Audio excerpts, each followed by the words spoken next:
Hello students, welcome to Swami Vivekananda Institute. My name is Shaheen and in this particular lecture video, we are going to discuss another part of logical reasoning.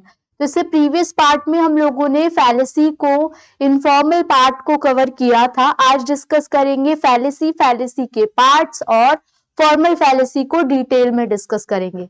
So start करते हैं। Fallacy, तो जैसे कि मैंने पहले भी बताया था कि फैलेसी का मतलब होता है एरर्स, जो गलतियां हो गई है आपसे। अब ये गलतियां या ये जो मिस्टेक्स है, एरर्स है, ये बिकॉज ऑफ एनीथिंग हो सकते हैं। या तो हो सकता है कि आपने लॉजिक ठीक से पैटर्न ना किया हो।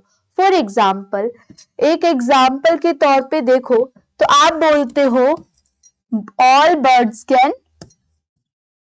कैन फ्लाई, ठीक है, ये एक आपकी थ्योरी है, सारी बर्ड्स फ्लाई कर सकती है, ठीक है। तो आप इसके बेसिस पे बोलते हो ईमो कैन ऑल्सो फ्लाई। बट क्या ये लॉजिकली करेक्ट स्टेटमेंट है? ये लॉजिकली करेक्ट स्टेटमेंट नहीं है। क्यों? क्योंकि ईमो तो फ्लाई कर ही नहीं सकती, लेकिन आपने एक जनरल सिनेरियो के बेसिस पे एक पर्टिकुलर सिनेरियो दे दिया, तो ये वाला जो पार्ट कहलाएगा, ये कहलाएगा एरर। तो इसी वजह से ये होती है फैलेसी। तो ये कौन सी वाली फैलेसी है? क्योंकि लॉजिक में गलती हुई है, तो ये जो फैलेसी है दैट इज इनफॉर्मल फैलेसी। और जहां पे स्ट्रक्चर के बेसिस पे गलती होती है, ठीक है, लॉजिकल स्ट्रक्चर में गलती होती है, मिडिल टर्म में गलती होती है और माइनर टर्म डिस्ट्रीब्यूटेड नहीं होती, तो ये वाली जो एरर्स होती है ये कहलाती है आपकी फॉर्मल फैलेसी, ठीक है। तो फैलेसी मैंने बता दिया। अगर फैलेसी कोई भी एरर, कोई भी गलती रीजनिंग में, या आप इनकरेक्ट रीजनिंग करते हो, इनकरेक्ट रीजनिंग, इनकरेक्ट लॉजिक देते हो, तो ये भी आपका क्या कहलाएगा? फैलेसी। लॉजिशियन कॉमनली यूज, जो लॉजिशियन है वो फैलेसी टर्म को इस्तेमाल करते हैं ये बताने के लिए कि कहीं ना कहीं रीजनिंग में कुछ ना कुछ गलतियां है, एरर्स है, मिस्टेक्स है इन reasoning, but exhibit A pattern, जहां पे आप क्या है, एक पैटर्न ड्रॉ हो रहा है। अब ये पैटर्न आपका सही भी हो सकता है और गलत भी हो सकता है, ठीक है। थोड़ा सा यहाँ पे एरर के चांसेस होते हैं। Now that can be identified and name. अब ये गलतियों को पहले आप तो ढूंढोगे और फिर उनको नाम दोगे। इन नैरोअर सेंस एवरी फैलेसी, जितनी फैलेसी होती है, through an incorrect argument, although mainly fallacy कभी कभी आर्ग्यूमेंट की वजह से होती है, कभी कभी हम एक्सप्लेनेशन नहीं दे पाते। जैसे कि एक एग्जाम्पल देती हूँ कि जब जब मैं कार वॉश करती हूँ तब तब बारिश होती है। तो क्या ये लॉजिकल रीजन होगा इसका? Logic behind this, any logic behind this? No, कोई लॉजिक नहीं है। तो जहां पे लॉजिकल स्टेटमेंट वाइज नहीं ठीक होता, आर्ग्यूमेंट गलत होती है, ठीक है, तो वो फैलेसी कहलाती है। Fallacy is also different from the factual mistake. अगर मैं आगे की बात करूं तो एग्जाम्पल, अगर मैं मिस्टेक्स की बात करूं तो लॉजिकल मिस्टेक होती है, तो फैलेसी को फॉर्मल और इनफॉर्मल कैटेगराइज करते हो आप। Error in reasoning, argument, explanation or fallacious. ये क्या हो गई? ये फैलेशियस मीन्स कहीं ना कहीं एरर हो गई आपकी। आप कॉन्ट्राडिक्टरी क्लेम कर रहे हो, फॉरवर्ड क्वेश्चन नहीं कर पा रहे हो। मान लो कॉम्प्लेक्स क्वेश्चन है, कॉम्प्लेक्स क्वेश्चन फैलेसी कौन सी होती है? जहां पे आप ना तो यस का आंसर कर पाते हो ना तो नो का आंसर कर पाते हो, ठीक है।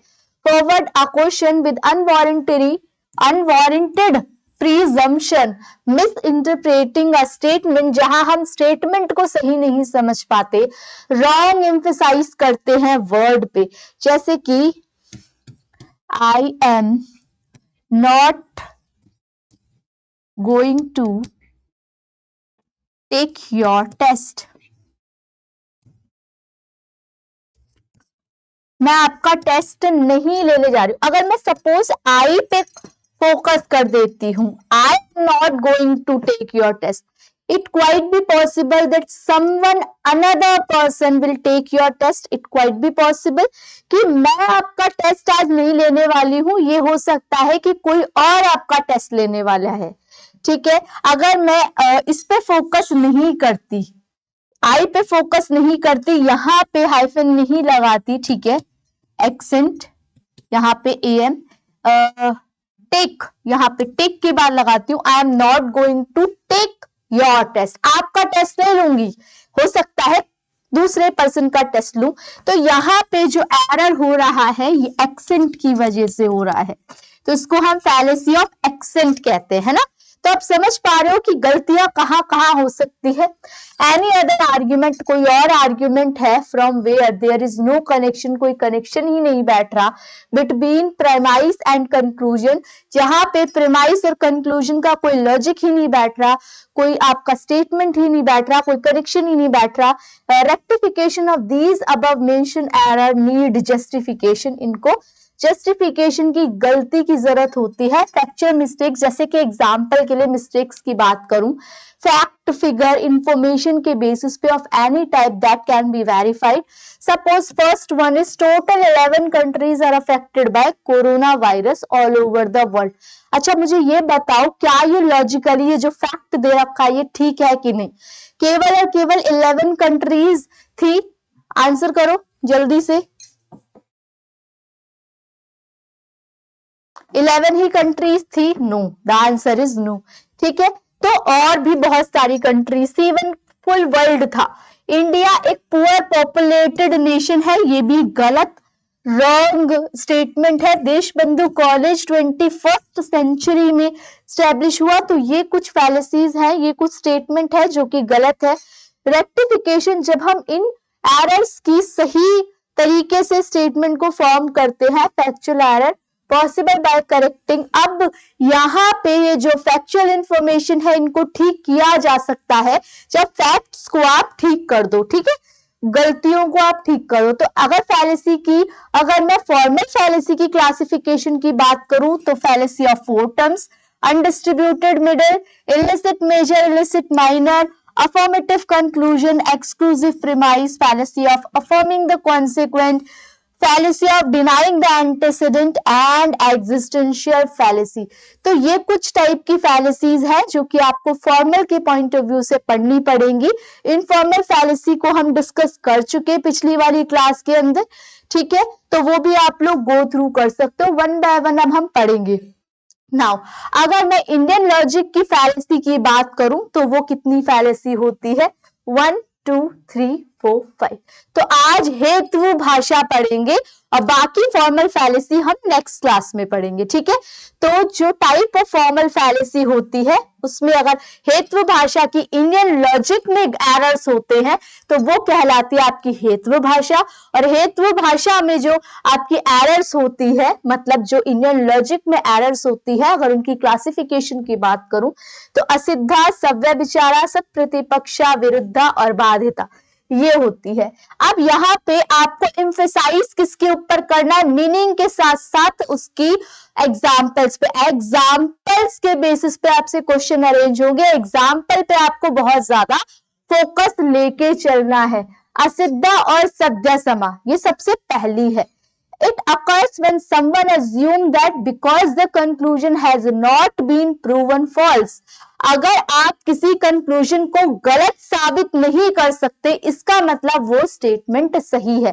अगर आप बोल रहे हो कि यू आर अ थीफ, ठीक है, और आप कोई थीफ के खिलाफ प्रूफ नहीं कलेक्ट कर पाए तो यू आर इनोसेंट, आप थीफ नहीं हो, क्योंकि आपके पास एविडेंस नहीं है कि घोस्ट होते हैं, इसका मतलब घोस्ट नहीं होते। जल्दी से जरा मुझे ये बताओ, ये किसी टाइप की फैलेसी की तरह लग रही है आप लोगों को? इनफॉर्मल फैलेसी की तरह लग रही है, और उस फैलेसी को कहते हैं अपील टू इग्नोरेंस। जब हम नहीं प्रूफ कर पाते, हम नहीं प्रूफ कर पा रहे कि गॉड एग्जिस्ट करते हैं, तो हम, मतलब इसका क्या है कि गॉड एग्जिस्ट नहीं करते। This is an example. Example, there is no evidence, कोई एविडेंस नहीं है कि घोस्ट डज नॉट एग्जिस्ट, इसका मतलब वो एग्जिस्ट करते हैं, वो रियलिटी में एग्जिस्ट करते हैं। Now the second one is सव्य विचारा fallacy. It is also known as, इसको इररेलेवेंट कंक्लूजन कहते हैं, क्योंकि हम कंक्लूजन के साथ यहाँ पे जस्टिफिकेशन दे ही नहीं पा रहे। which occurs when an argument present evidence or reasoning that is unrelated। जैसे कि मैं अगर मतलब आपको एविडेंस दे भी रही हूँ, लॉजिक दे भी रही हूँ, वो आपको टॉपिक से रिलेटेड नहीं लग रहा। जैसे कि आप बोलो कि मैम कल क्लास क्यों नहीं हुई थी, तो रीजन मैं दूं इज लाइक कल मैं आई नहीं थी, या कुछ भी इस तरीके का आपको रीजन दूं जो आपको लॉजिकली नहीं लगे। ठीक है, कल मैं खाना बना रही थी, सपोज इस तरीके के लॉजिक दूं तो ये क्या होगा, दैट इज इररेलेवेंट। क्या हो गया, इररेलेवेंट टॉपिक या unrelated original topic. Talking about, अगर आप रिन्यूएबल एनर्जी की बात कर रहे हो क्लाइमेट चेंज में, तो आप कहोगे कि इसका तो कोई कनेक्शन ही नहीं है, रिलेटेड ही नहीं है। तो जब टू अनरिलेटेड टॉपिक्स होते हैं तो वो फैलेसी सव्य विकारा फैलेसी कहलाती है ना। नाउ सत्प्रतिपक्षा फैलेसी। सत्प्रतिपक्षा फैलेसी कौन सी है, इसका मतलब होता है inferentially contradicted middle by another middle. मतलब जब आप इन्फ्रेंस के बेसिस पे कॉन्ट्राडिक्शन बताते हो, एक तरफ तो आप कह रहे हो साउंड इज एटर्नल, एक तरफ तो आप बोलते हो साउंड एटर्नल है, और एक तरफ आप बोल रहे हो साउंड नॉन एटर्नल है। एटर्नल का मतलब जिसको कभी खत्म नहीं किया जा सकता, नॉन एटर्नल जो एक समय के बाद खत्म हो जाएगी। दो बातें आप कैसे कह सकते हो, या तो आप एटर्नल बोलो या तो आप नॉन एटर्नल बोलो, दोनों ही कैसे बोल सकते हो। ठीक है, तो ये वाली जो फैलेसी होती है जहां पे कॉन्ट्राडिक्शन की बात होती है, कॉन्ट्राडिक्शन की बात होती है, तो ये जो फैलेसी होती है दैट इज द सत्प्रतिपक्षा फैलेसी। ना विरुद्धा, विरुद्धा तो आप समझते ही होंगे, विरुद्धा फैलेसी जहां पे आप विरुद्ध हो रहा है, दो टर्म्स आपस में मैच नहीं कर रही। जैसे कि द विरुद्धा फैलेसी अकर व्हेन कॉन्ट्राडिक्टरी और inconsistent statement are made with an agreement leading to logical inconsistency. जैसे एक तरफ आपने बोला ऑल कैट्स आर मैमल, सारी कैट्स मैमल है, और एक तरफ बोल रहे हो some cats are not mammal, some cats mammal नहीं है। तो वेन डायग्राम के थ्रू या तो ये कंक्लूजन सही होगा, ये गलत होगा, और लॉजिकली भी ये करेक्ट नहीं है। ठीक है, लॉजिकली भी ये करेक्ट नहीं है। तो जब लॉजिकली भी करेक्ट ना हो और दो जो स्टेटमेंट है वो कॉन्ट्राडिक्टरी का प्ले करे, तो वो कहलाएगा आपका विरुद्धा। बाधिता कौन सी होती है, जहां पे स्टार्टिंग में ही, सेंटेंस के स्टार्टिंग में ही इनकरेक्ट चीज आ जाए, बाधा आ जाए। जैसे fire is cold, fire is cold, क्या ये पॉसिबल है, आगे तो पढ़ो ही मत, because it is a substance, ये पढ़ो ही मत। फायर इज कोल्ड, क्या फायर कोल्ड होता है, तो नहीं, ये करेक्ट स्टेटमेंट नहीं।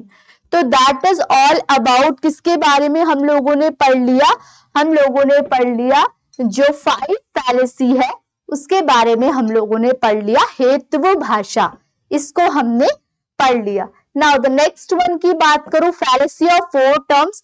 तो आपने देखा होगा कि जो मिडिल टर्म होती है, माइनर टर्म होती है, ठीक है, और जो आपकी ये वाली टर्म्स होती है, ये कौन सी टर्म्स होती है, जहां पे आप ये देखते हो कि ये जैसे प्रीमाइस 1 है, ये प्रीमाइस 2 है, ये कंक्लूजन है। अगर आप कुल मिला के बात करो तो केवल और केवल कितनी टर्म्स रहती हैं, 3। जैसे ऑल ए आर बी, ठीक है, all B are C, all A are C. तो कितनी टर्म्स आप ध्यान दे पा रहे हो, कितनी टर्म्स आप ध्यान दे पा रहे हो, ए बी एंड सी, केवल और केवल 3 टर्म होती है। अगर इसमें 3 के अलावा कोई और चौथी टर्म डाल दी जाए तो वो कहलाती है फैलेसी ऑफ 4 टर्म्स। जैसे कि all fish are fins, 1 2 3, okay. तो उसके बाद ये सारी टर्म है, तो कितनी टर्म्स होती है, कुल मिला के 3। ठीक है, यहाँ पे कितनी टर्म्स हो गई, गोल्ड फिश, एक फिश और एक फिन्स। उसके बाद अगर 4 टर्म्स गिवन है, ऑल फिश 1 2 3 and 4। तो 4 टर्म्स गिवन है जो कि पॉसिबल नहीं होता, अगर 2 प्रीमाइस और एक कंक्लूजन है वहां पे पॉसिबल नहीं है।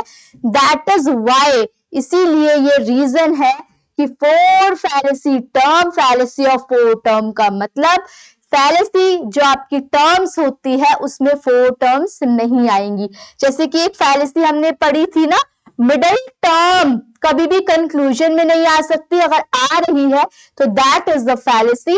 ऐसे ही 4 टर्म फैलेसी होती है। Now the next one is undistributed middle. Undistributed middle का मतलब जैसे all A is B, all C is B, all C is A. तो आप मिडिल टर्म बताओ।